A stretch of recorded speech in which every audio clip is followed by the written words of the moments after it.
Chapter 1. The Fateful Call, 4:17 a.m. The room is pitch black, only the ticking of the clock and my breathing. Suddenly the phone rings, shattering the silence. I jolt awake, my heart pounding as if it wants to leap from my chest. Hello? On the other end is Mike, a member of the animal rescue team. His voice is trembling, choked with emotion. Sarah, I'm sorry for calling so early, but we thought you needed to know right away. I hold my breath. Has something happened to Max? Mike continues. We found Max. I freeze. My heart feels like it stopped. 21 days of searching, hope and despair, all rushing back in a moment. But Mike doesn't stop. Max isn't alone. I'm bewildered, a flood of questions racing through my mind. Not alone? Was Max captured? Is someone with him? Or has Max found a new pack? Mike goes on. Max is in the eastern forest, 15 kilometers from your house. But Sarah, you need to prepare yourself. I've never been so afraid of the words prepare yourself. For the past 21 days, I've braced myself for every worst-case scenario, but this time, the sense of dread feels like it's swallowing me whole. Chapter 2. The 21-day missing journey. I want you to understand why this call felt like a miracle. Let me take you back 21 days, to the day Max disappeared. It was a peaceful afternoon. Max and I were walking in the park just like any other day.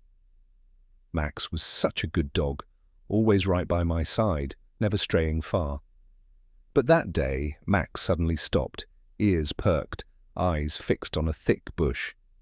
Max, let's go, I called, but Max didn't listen. Suddenly he darted into the bushes, the leash slipping from my hand. I panicked, ran after him, calling his name again and again, but Max was gone. For 4 hours I wandered the park, calling Max's name until my voice was hoarse. That night I didn't sleep. I put up flyers, posted online, called every vet and rescue center in the city. Every day, rain or shine, I went searching, no matter how slim the hope. 21 days, each one a battle with fear, with guilt for letting Max disappear. I kept asking myself, where is Max? Is someone feeding him? Is he hurt? Or has he already... The longest nights of my life were spent not knowing what was happening to Max out there. Chapter 3. Days of Despair. By the 5th day without Max, I began to lose hope. I handed out over 200 flyers, plastering them all over the city. Max's face was everywhere, on every street corner, every lamppost, every bulletin board. My phone kept ringing, but every call was a false hope. Mom, I saw a yellow dog on ABC Street, and I would rush over, but it was never Max. Each disappointment brought me to tears. My friends told me I should stop, accept reality. But how could I? Max was family, my only companion during my darkest days. On the 10th day, I met an elderly flower vendor. She told me she'd lost her beloved dog once too. It hurt terribly, but eventually she had to let go. I thanked her, but in my heart, I couldn't let go. On those long, rainy days, I sat by the window staring outside, wondering if Max was out there, soaked, cold, and hungry.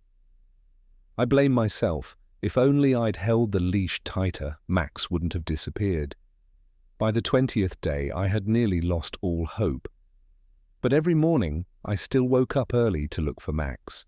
It was just a habit by then, no longer out of faith, but I couldn't stop. Chapter 4. The First Discovery. Mike, from the animal rescue team, recalled, on the morning of day 21, we got a report from a local about strange barking in the eastern forest. At first, everyone thought it was just stray dogs, but the barking was different. It sounded like a cry for help, desperate and weak. My team and I decided to check it out. The forest was dense, the paths slippery from rain. The deeper we went, the clearer the barking became, but it also grew weaker. Suddenly we heard the cries of puppies. We rushed forward, and what we saw was unforgettable. A large dog, light golden fur, dirty, soaked, curled up, shielding 6 tiny puppies. We were stunned. The big dog, later we learned it was Max, was exhausted, but still licking each puppy, keeping them warm in the cold. I recognized Max's collar right away, immediately remembering those missing dog flyers. Chapter 5. The Fateful Call. In detail. The man's voice on the other end sounded tired but urgent. "Is this Sarah? I'm Mike. I work at the construction site on the east side of the city. We've found Max, but there's something special you need to see for yourself." Sarah gripped her phone tightly. "Is Max okay? Is he hurt?" "Max is all right, but please come right away. The address is 1247 Industrial Avenue, and Sarah, prepare yourself." Sarah didn't understand what he meant, but her heart was pounding out of my chest. After 3 weeks of despair, finally, there was news about Max.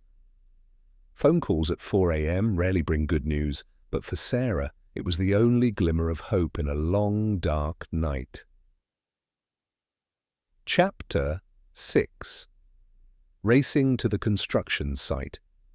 Sarah rushed to her car. It was still dark, the streets empty. Every minute felt like an eternity. As she drove, prayed Max was still alive, that it wasn't too late. She remembered the first time her met Max at the rescue shelter. His anxious eyes, but a glimmer of hope shining through. Would she see that look again today? Sometimes in the journey to find what we cherish most, we also rediscover ourselves. Sarah wasn't just searching for Max, but for her own faith and capacity to love. Chapter 7. The Reunion, an Unimaginable Miracle. Sarah's voice choked with emotion. Sarah stepped into the old warehouse, her flashlight sweeping the dark corners. There was Max, skinny, his fur matted, but his eyes lit up when he saw Sarah. She ran to him, hugging him tightly as tears streamed down my face. But what stunned she was that beside Max were 6 tiny puppies. Max had been shielding them like a true guardian. She couldn't believe her eyes. Max had not only survived, but had protected these little lives for 3 weeks. In that moment, Sarah realized Max wasn't just her dog. He was the hero of a new little family. Chapter 8. Rushing the whole family to the vet. Sarah wrapped Max and the puppies in blankets, carrying them all to my car. On the way to the vet, she kept whispering, "Everything's going to be okay, Max. I'm here now." The vet welcomed us at dawn, checking each puppy one by one. Max was exhausted, but he still tried to lift his head to watch over every pup, never looking away.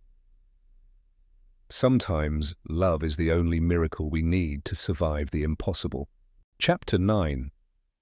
Max, the true hero. The vet said, if you'd come a day later, none of them might have survived. Max had gone without food, keeping the puppies warm with his own body for 21 days in the freezing cold. Looking at Max, Sarah felt a pride I can't describe. He wasn't just the little dog who'd once been abandoned. He was a hero who saved a whole family. Each puppy was given a name: Hope, Lucky, Sunny, Brave, Joy, and Miracle. Each name a reminder of the power of faith and kindness. Chapter 10. The story spreads and new homes. Max's story spread quickly. Newspapers, TV, social media, everyone shared this little miracle. All 6 puppies found wonderful new homes. Max became a symbol of courage and unconditional love. She received hundreds of messages of thanks, well wishes for Max and the puppies. Max inspired the whole community, proving that with just one loving heart, you can change someone's entire world. Chapter 11. Full of emotions and calls to action. 6 months have passed since that fateful day.